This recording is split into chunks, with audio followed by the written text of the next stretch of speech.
कल घर के बाहर मत निकल जाना वरना अपना चेहरा दिखाने काबिल नहीं रहेगी।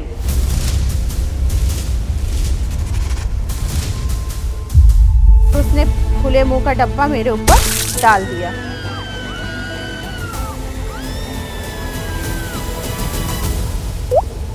पन्नी निकाली जाती है ना, ऐसे करके सारा स्किन को निकाल रहे थे। बड़ा अपना चेहरे पे घमंड करती। अच्छा हुआ ऐसा हो गया।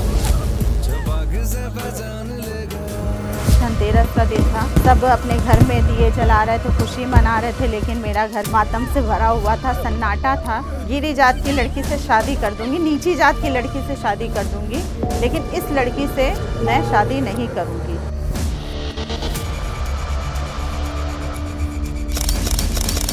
जो मेरी आइडेंटिटी है वो मेरे से छिन गई है, मेरे पास अब कुछ बचा नहीं है। पूजा सुनो।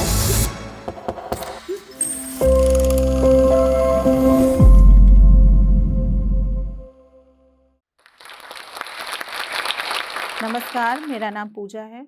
मैं आंगनवाड़ी में जॉब करती हूँ और आज मैं अपनी ज़िंदगी के 2 पहलू बताने आई हूँ। 2005 जिसने मेरी पूरी ज़िंदगी बर्बाद कर दी थी और 2010 जिसमें मुझे एक नया मोड़ मिला और मैंने अपनी ज़िंदगी की एक नई शुरुआत किया।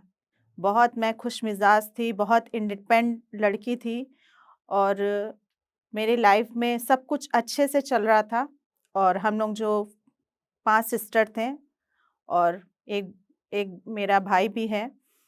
और उस टाइम जो सेकंड नंबर वाली सिस्टर हैं, उनका उनका जो देवर था, उसका घर पे बहुत ज़्यादा आना-जाना था और ऐसे आते-जाते एक अट्रैक्शन सा बन गया। उसके बाद क्या हुआ कि उसकी तरफ से मतलब मुझे प्रपोज़ भी आया कि भाई ऐसे-ऐसे है कि मैं लाइक करता हूँ ये वो। तो मेरे तरफ से इतना ज़्यादा वो नहीं था, लेकिन ये था कि भाई चलो फैमिली की बात है, अगर कुछ होता है तो देख लेंगे। 2000 में दीदी की शादी हुई थी, फिर उसके बाद 2005 तक ये सिलसिला चलता रहा। जब उसको पता लगा कि ये जॉब पर जाती है तो उसको कहीं न कहीं मतलब ये लगने लगा कि जॉब पर जाने लगी, ये कमाने लगी। मतलब उसके अंदर एक साइको टाइप का था कि उसको ये लगता था कि मैं किसी से बोलूँ ना, मैं कहीं बाहर ना जाऊँ, मैं किसी को देख के हँसूँ ना। इवन अगर फ्रेंड होता भी था, तो अगर उससे भी हम लोग क्या करते थे, ट्यूशन वगैरह में जाते थे, बातचीत करते थे, हँसते बोलते थे, तो उसको उसमें भी क्या होता था, बड़ा दिक्कत होता था। हर जगह का उसने मुझे आना-जाना सब नोटिस कर रखा था। मैं कहाँ जाती हूँ, मैं किससे मिलती हूँ, क्या कर रही हूँ, सब चीज़ उसने बड़ा नोट कर रखा था। तो उसको लगा कि बहुत इनफ हो गया है, अब क्या करना चाहिए, मैरिज की बात करनी चाहिए। तो जब उसने अपनी फैमिली से बात किया तो उसकी फैमिली ने मुझे ये बोला कि भाई देखो, मैं एक गिरी जात की लड़की से शादी कर दूँगी, नीची जात की लड़की से शादी कर दूँगी, लेकिन इस लड़की से मैं शादी नहीं करूँगी। जब मेरी फैमिली में ये बात पता चली तो मेरे फैमिली ने सोच लिया कि अब तो किसी हाल में करना ही नहीं और हम झुकेंगे नहीं जाके कि भाई मेरी लड़की से शादी कर लो। अगर उधर से रिश्ता आता है तो हम कर देंगे, हमें कोई प्रॉब्लम नहीं, जहाँ एक सिस्टर है दूसरी भी चली जाएगी। लेकिन हम लोग जाके उनसे रिक्वेस्ट नहीं करेंगे क्योंकि हमारे पास कोई मजबूरी नहीं है। तो उसने सोचा कि चलो मेरी फैमिली से बात करते आके, तो मेरी फैमिली के पास जब वो आए, मेरी फैमिली ने हाथ उठा दिया कि भाई हम जाके हाथ नहीं जोड़ेंगे तुम्हारे माँ-बाप के पास। तुम्हें करना है, तुम उनको मनाओ और जब वो खुद चल के आते हैं, तब मैं अपनी लड़की का रिश्ता आपके हाथ में दे दूँगी, वरना मैं शादी के लिए बिल्कुल ना है। मेरी फैमिली ने ऐसा बोला। उसको ये लगा कि यहाँ दाल नहीं गल रहा है, इनके मदर-फादर भी कोई रिस्पॉन्स नहीं दे रहे, अब कौन बचा है जिसको वो लाइक करता है।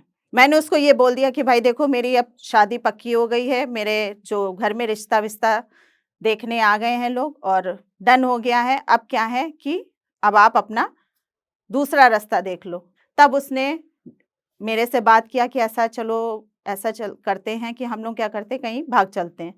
तो मैंने कहा कि नहीं, मैं भाग नहीं सकती हूँ क्योंकि मेरे पीछे मेरी फैमिली है और वैसे भी हमारी फैमिली में हमारे पापा को बहुत नीचा समझा जाता था कि भाई 6-6 हैं, कैसे होंगी शादी, कहीं-कहीं भाग के जाएँगी। तो वो चीज़ मैंने अपने दिमाग में सेट कर रखी कि मुझे भागना नहीं है, कुछ भी हो जाए।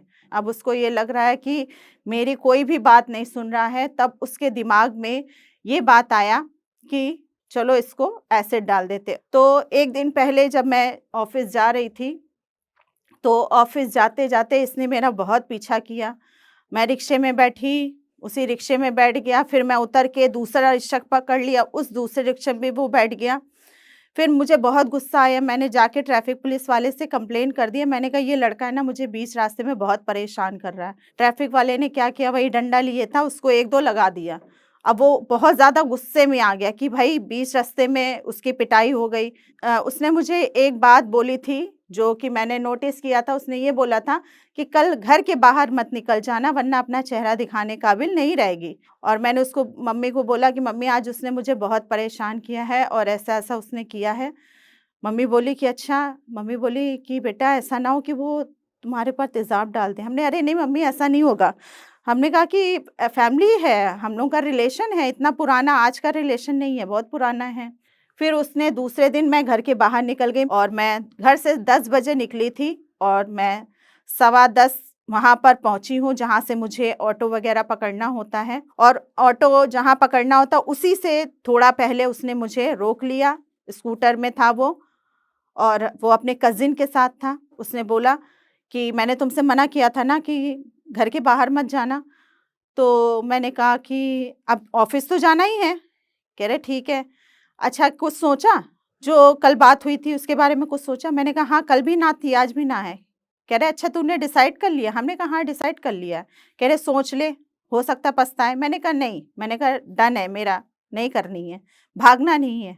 अब वो तो तैयारी से आया था, उसके जो कज़िन था उसके हाथ में कबाड़ से उसने एक एसिड का वो डब्बा ले रखा था कबाड़ का और उसी में एसिड था। लेकिन जब वो मेरे से बात कर रहा था मैंने उसको आई टू आई मैंने उसको देखा नहीं। अगर शायद देख लेती तो हो सकता है वो जो उसके हाथ में डब्बा था वो भी मैं शायद देख लेती। मैं चलती जा रही और अचानक से मेरे पीछे से एक आवाज़ आई, पूजा सुनो। पूजा सुनो सुनने के बाद मैंने कहा पता नहीं मुझे किसने आवाज़ दिया क्योंकि वो तो अगर जब भी बुलाता था मुझे निकनेम से बुलाता था। निक्की करके मेरा निकनेम है। तो जब पूजा सुनो मुझे लगा कि कोई अननोन पर्सन है और जैसे ही उसने बोला पूजा सुनो मैं टर्न हुई और उसने खुले मुंह का डब्बा मेरे ऊपर डाल दिया और जैसे ही वो डाल के वो तुरंत अपना स्कूटर स्टार्ट किया और दोनों लोग भाग गए। मैं वहीं पर ही बैठ गई ऐसे करके। उस टाइम जब मेरे साथ ये केस हुआ था तो उस टाइम मेरी एज 18 इयर्स थी और तो जब उसने मेरे ऊपर तेज़ाब डाला था तो पहले तो मुझे समझ में नहीं आ रहा था क्या था। मुझे ऐसा लगा कि कुछ गाढ़ा-गाढ़ा सा पानी टाइप का है। तो क्योंकि मैंने कभी तेज़ाब का रिएक्शन देखा नहीं था। बस इतना पता था कि तेज़ाब जो होता है कि कहीं ज़्यादा कुछ गंदगी होता, काई-वाई लगी होती है, उसको क्लीन करने के लिए होता है, लेकिन मुझे उसका रिएक्शन नहीं पता था। लेकिन जैसे वो मेरी बॉडी में पड़ा और मेरी बॉडी से क्या हो गया, धुआँ-धुआँ सा निकलने लगा। तो जब वहाँ पे लोगों ने देखा कि बॉडी से धुआँ-धुआँ सा निकल रहा है, तो उस टाइम लोग अपना-अपना जो जिसको जैसा पानी मिला, उन्होंने क्या किया, मेरे ऊपर ला के डाला और फिर जब मैं खड़ी हुई, तो मुझे फ़ील हो रहा था कि मेरा सारा आगे का जो था कपड़ा पूरा जल गया था, अंदर गारमेंट्स तक मतलब दिख रहे थे।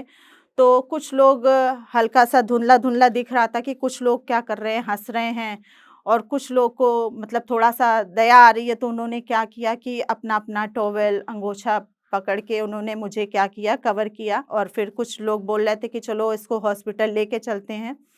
मैंने कहा नहीं मुझे हॉस्पिटल नहीं जाना है, मैं घर जाऊँगी। तो 2 लड़के थे उन्होंने मुझे रिक्शे में बिठाया और रिक्शे में बिठाने के बाद वो मुझे मेरे घर लेकर गए और मैं जैसे ही पूरा कवर-अवर किए हुई थी, पूरा मेरा चेहरा व्हाइट-व्हाइट हो रखा था। कुछ लोगों ने मुझे थोड़ी देर पहले 10 बजे जाते देखा था और 10-20 पे मैं अपने घर वापस आ गई थी। लोग भाग-भाग के मेरे घर पे आने लगे कि अरे! इनको क्या हो गया? इसको क्या हो गया? ये अभी थोड़ी देर पहले तो अच्छे से गई थी, इसको क्या हो गया? तो लोग मुझे देखने के लिए घर के अंदर आ रहे थे। बहुत मेरे मतलब घर के अंदर बहुत पब्लिक इकट्ठा हो गई थी। तो जब मेरी मम्मी ने मुझे देखा, तो मेरी मम्मी क्या हो गई, डर गई कि अरे! जो बोला था वही हो गया। फिर उसके बाद फटाफट घर के सामने बैंक था, वहीं मेरे पापा क्या करते थे, चाय-वाय बनाते थे। तो वो फटाफट घर के अंदर आए, तो सरकारी हॉस्पिटल में मुझे लेके जाया गया और जब सरकारी हॉस्पिटल में लेके गए हैं, तो वहाँ पे शायद ट्रीटमेंट नहीं था, तो उन्होंने दूसरे किसी हॉस्पिटल में एडमिट कर दिया था, बोले कि आप वहाँ पर लेकर जाओ। जब मैं वहाँ पर भी गई हूँ, तो मेरा मतलब ट्रीटमेंट स्टार्ट नहीं हुआ, क्योंकि मेरे एफआईआर वगैरह सब बाकी थी। वहाँ काफ़ी पब्लिक आ चुकी थी, काफ़ी ये टीवी चैनल वाले आ गए थे, काफ़ी मीडिया आ गई थी। फिर जब पुलिस वगैरह आई, उसने हमारे बयान लिए, तो यहाँ पे देखिए मेरे पापा फिर भी क्या कर रहे हैं, उन लोगों को बचा रहे हैं, क्योंकि उनको लग रहा था कि मेरी एक और बेटी वहाँ पर है। तो मेरे पापा क्या कर रहे थे, तो वहाँ पे बचा रहे थे। तो मेरी मम्मी को हजम नहीं हुआ। मेरी मम्मी ने पूरा खोल के बता दिया, नहीं, इसके दीदी के देवर ने डाला, और सब लोग यहीं पर खड़े हुए हैं, देखो वो सामने खड़े हुए हैं। मेरे पापा चुपचाप उन लोगों को क्या बोले कि आप लोग घर जाओ, आप लोग घर जाओ, मामला बिगड़ सकता है। तो मेरे पापा फिर भी उनका सपोर्ट कर रहे थे, क्योंकि कहीं ना कहीं वो ये सोच रहे थे कि मेरी एक और बेटी, मुझे उसके बारे में भी सोचना है। लेकिन उसके बाद उनकी फैमिली ने उसको सरेंडर किया, और वो आज भी जेल में है और अपनी सज़ा को काट रहा है। फिर वहाँ पर मेरा ट्रीटमेंट चालू हुआ, और मुझे वहाँ पे नहलाया गया, और नहलाने के बाद सारा जो भी क्रीम वगैरह वो सारा मुझे लगा के, और मुझे वार्ड में शिफ्ट कर दिया। और मुझे ऐसे वार्ड में शिफ्ट किया था जहाँ सारे बर्न पेशेंट थे, और वो पूरी रात चिल्लाते रहते थे, पानी दो, पानी दो, पानी दो। लेकिन पानी के लिए सख्त मना कर दिया गया था कि पानी बिल्कुल देना नहीं है। इवन मुझे भी प्यास लग रही थी, क्योंकि बहुत जलन हो रही थी बॉडी का, मतलब पूरा खून जल चुका था, कुछ भी नहीं बचा था। और उसके बाद जब मुझे वहाँ पे एडमिट किया गया, तो धीरे-धीरे जो उनके जर्म्स थे बर्न पेशेंट के, वो क्या हो गए, मेरे मतलब मुझे इन्फेक्टेड हो गए, और जिसकी वजह से मैं 1 हफ्ते में ही वहाँ से डिस्चार्ज होने लगी, क्योंकि मेरी जो स्किन थी वो बहुत ज़्यादा मेल्ट हो के टपकने लगी थी। तो डॉक्टर ने मुझे देखा, और वो बोले कि ऐसा है, आप लोग यहाँ से आप लेके जाइए, क्योंकि आपका जो ये जर्म्स हैं इनके, बर्न पेशेंट के, तो इनको इन्फेक्टेड हो गए हैं, तो आप इनको यहाँ से लेके जाइए। तो 2, 4, 5 दिन तक मैं घर पे ही ऐसे रही। स्किन मेल्ट होती थी, तो उसको क्लीन-व्लीन करके फिर दवाई वगैरह लगाया जाता था। फिर ये हुआ कि ऐसा करते हैं कि इनको कानपुर में ही एक अच्छे प्राइवेट हॉस्पिटल में इनको दिखाते हैं। तो हमें वहाँ पर एक अच्छा हॉस्पिटल मिला, चांदनी नर्सिंग होम वहाँ पर था, और वहाँ पे हमें एक अच्छे सर्जन भी मिल गए। एसके गुलाटी करके थे, वो बहुत अच्छे सर्जन थे। हम लोग ने उनसे, उनके घर पे ही जाकर उनसे पूरा बातचीत किया, और उन्होंने बोला ठीक है, हम आपके बेटी का ट्रीटमेंट कर देंगे, और आप कल ही इनको आप एडमिट कर दीजिए। तो हम लोग वहाँ पर गए, और 31 अक्टूबर को मैं वहाँ पर एडमिट हुई थी, और वहाँ पर मेरा ट्रीटमेंट चला। और ट्रीटमेंट चलते-चलते हमारा मतलब 1 महीने में मेरी काफ़ी सर्जरीज़ हुई। सबसे पहले तो पूरी बॉडी में जितना भी डेड स्किन था वो सारा डॉक्टर ने क्या हुआ, पूरे होशो-हवास में पूरा उसको रिमूव किया।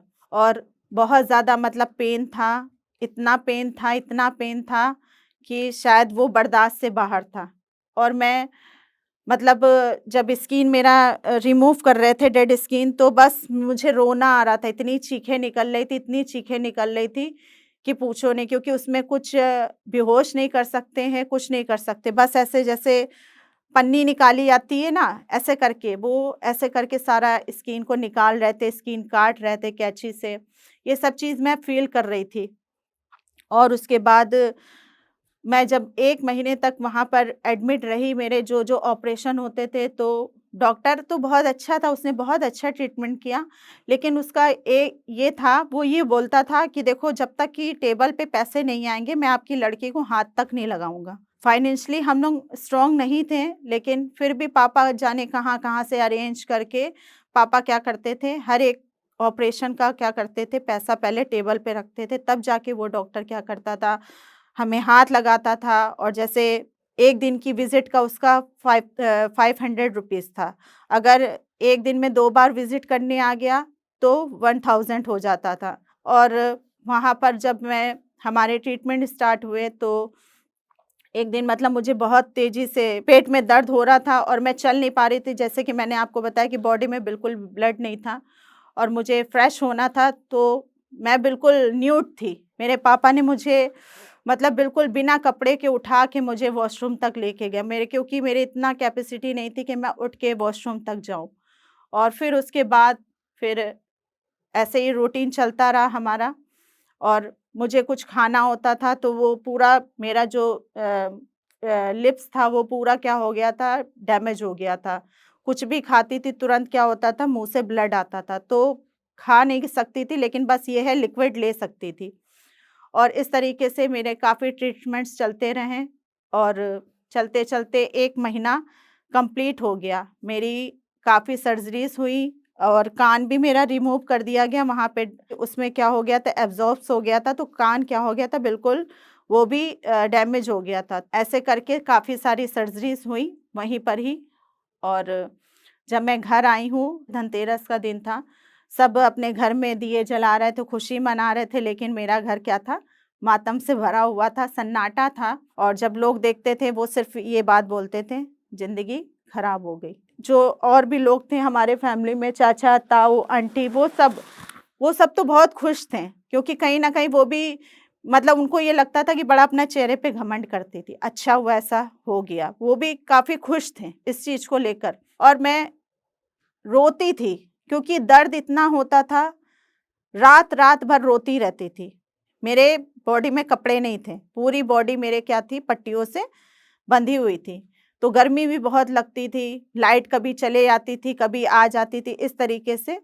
तो ऐसे ही बैठे-बैठे पूरी रात क्या होता था, हमारा कटता था। इवन जो मेरा भाई उस टाइम छोटा था, तो उसको भी रात में अगर वॉशरूम वगैरह आता था और मैं जैसे बैठी हुई थी, मुझे देखता था कि ये बैठी हुई है, तो वो भी क्या करता था, डर के मारे वॉशरूम नहीं जाता था, वो लेट जाता था ऐसे ही। फिर इस चीज़ के लिए भी मुझे बहुत ज़्यादा मतलब लग रहा था कि अब तो सब कुछ खत्म हो गया, मेरे पास कुछ बचा नहीं है। क्योंकि लग रहा था कि जो मेरी आइडेंटिटी है वो मेरे से छिन गई है, मेरे पास अब कुछ बचा नहीं है। यूँ लगता था कि मैं कुछ अपने आप को कर लूँ और मैं क्या करूँ, अपने आप को ख़त्म कर लूँ, क्योंकि मुझे लगता था कि अब मैं अपने माँ-बाप के ऊपर एक बर्डन हूँ। मुझे कौन सँभालेगा? जब तक माँ-बाप है तब तक सँभाल रहे हैं, भाई-भाभी कौन करता है आजकल। तो कहीं न कहीं मेरे माँ-बाप को भी ल लगता था कि जब तक हम लोग हैं तब तक हम लोग क्या करते हैं, इसको रख लेते हैं, बाद में इसको पढ़ा-लिखा के इसको अपने पैरों पर खड़ा कर देंगे, माँ-बाप का भी यही था। लेकिन मेरी जो फैमिली थी ना, उसने मेरे कभी मुझे ये नहीं बोला कि ज़िंदगी खराब हो गई। वो हमेशा मुझे क्या करते थे, स्टैंड करते थे, बेटा कुछ नहीं। मैं जैसे रोती भी थी, वो बोलते बेटा किस चीज़ की ज़रूरत है, मुझे बताओ, मैं ला के दूँगा। जबकि था नहीं, मतलब माँ-बाप के सामने मैं नहीं रोती थी। मुझे जब रोना होता था तो मैं अकेले में रोती थी। मुझे लगता था कि माँ-बाप के सामने रोएँगे तो माँ-बाप भी क्या होंगे, वो रोएँगे। तो इस तरीके से हमें जब रोना होता था तो हम अकेले रोते थे। हमारी जो फैमिली थी, हमारे चाचा ताऊ ये बोलते थे अब तो इनके घर में रिश्ते नहीं आएँगे। अब इनके लड़कियों से कोई शादी नहीं करेगा। इनका क्योंकि इतना बड़ा कांड हो गया, कौन इस घर में रिश्ता लेकर आएगा? लेकिन फिर भी 2 बहनों के रिश्ते मेरे आए, दोनों बहनों की शादी खंडेलवाल में हुई है और बहुत अच्छी फैमिली में दोनों। थोड़ा-सा मेरा जब माइंड सेट हुआ तो मैंने 2009 में सोचा कि मैं क्या करती हूँ, अपनी कुछ पढ़ाई आगे कर लेती हूँ, क्योंकि कब तक मैं अपने माँ-बाप के लिए एक बोझ बनी रहूँगी। अगर माँ-बाप नहीं होते हैं तो मैं अपने पैरों खड़े होकर कम से कम मैं अपने लिए कुछ अर्निंग कर लूँगी। तो मैंने क्या किया, अपनी पढ़ाई स्टार्ट किया। मैंने बीए फर्स्ट ईयर का फॉर्म घर बैठ के ही डाला। फिर उस बीच 2000 जब 10 आया, तो 2010 में मेरे लाइफ में एक बहुत मैजिक हो गया, बहुत बड़ा मैजिक। 22 अप्रैल की बात है, मेरे घर पे एक कॉल आया और उस कॉल में ये था कि भाई आपके घर में एक और लड़की है, तो उन्होंने बोला कि हम लोग आ रहे हैं देखने आपकी लड़की को। तो सब लोग मतलब शॉक्ड हो गए कि भाई ऐसे कैसे हो सकता है, कोई इतना सब कुछ देखने के बाद कैसे मतलब कर सकता है। फिर भी चलो कोई नहीं, मेरे माँ-बाप ने बोला चलिए ठीक है आप आ जाइएगा। तो उस टाइम जब वो मुझे देखने आए थे तो देखिए मेरे हस्बैंड का क्या रिप्लाई था, वो ये बोले कि नहीं मुझे पसंद है। अब मेरे माँ-बाप के तो मतलब कह रहे थे ना, एक उनको डर भी लग रहा था आखिर ये क्यों पसंद कर रहा है, और एक खुशी भी लग रही थी कि चलो भाई लड़की के लिए घर बैठे रिश्ता आ गया। मैं अपनी लाइफ में बहुत ज़्यादा खुश हूँ। मेरे 2 बच्चे भी हैं, बेटा-बेटी, और दोनों बहुत क्यूट हैं। बेटा 14 साल का है और बेटी मेरी 10 साल की है। और मेरे हस्बैंड बहुत ज़्यादा केयरिंग है, बहुत ज़्यादा मेरा मतलब ख़्याल रखते हैं, हर एक चीज़ में मुझे हेल्प करते हैं। खाना-वाना भी वो बना देते हैं। कभी जैसे कि मैं जॉब वगैरह पे जाती हूँ, तो मैं जॉब पे में मेरा क्या बोलते हैं आंगनवाड़ी में क्या है जॉब करती हूँ मैं वहाँ एक वर्कर हूँ। और जैसा कि मेरा ये था कि मैं बच्चों से बहुत ज़्यादा मतलब डरती थी, बच्चे मुझे देख के डरते, तो मुझे कहीं न कहीं लगता था कि मैं कभी बच्चों के सामने ना आऊँ। लेकिन अभी मैं बच्चों के बीच में ही काम कर रही हूँ और वहाँ पर आंगनवाड़ी में हैं, बच्चे आते हैं, मैं उनको देखकर फेस करती हूँ। अब कोई भी बच्चा मुझे देखकर डरता नहीं है, सब बच्चे मेरे साथ खेलते हैं, उनको मैं एक्टिविटी वगैरह कराती हूँ।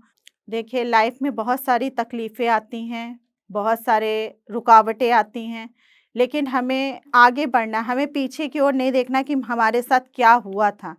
क्योंकि अगर हम पीछे की ओर मुड़ के देखेंगे तो हम अपनी लाइफ में कभी सक्सेस नहीं हो पाएँगे। क्योंकि लाइफ में स्ट्रगल होती है, लाइफ बहुत सारे जीवन में कमिटमेंट आते हैं, लेकिन हमें उन कमिटमेंट को क्या करना है, पूरा करना है और हमें क्या करना है, अपनी लाइफ में आगे बढ़ना है। हमें पीछे नहीं देखना है कि मेरे साथ क्या हुआ, किसने कैसा किया।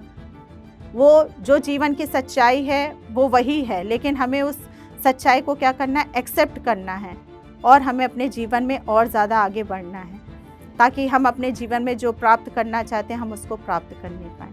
तो मेरी जो स्टोरी है, वो यही है और मैं जो स्टॉक को बहुत-बहुत थैंक यू बोलना चाहती हूँ और आज मुझे यहाँ पे जो स्टॉक में आके बहुत अच्छा लगा और आगे भी मैं चाहूँगी कि वो मुझे बुलाएँ और मैं यहाँ कुछ अपना फीडबैक देने पाऊँ।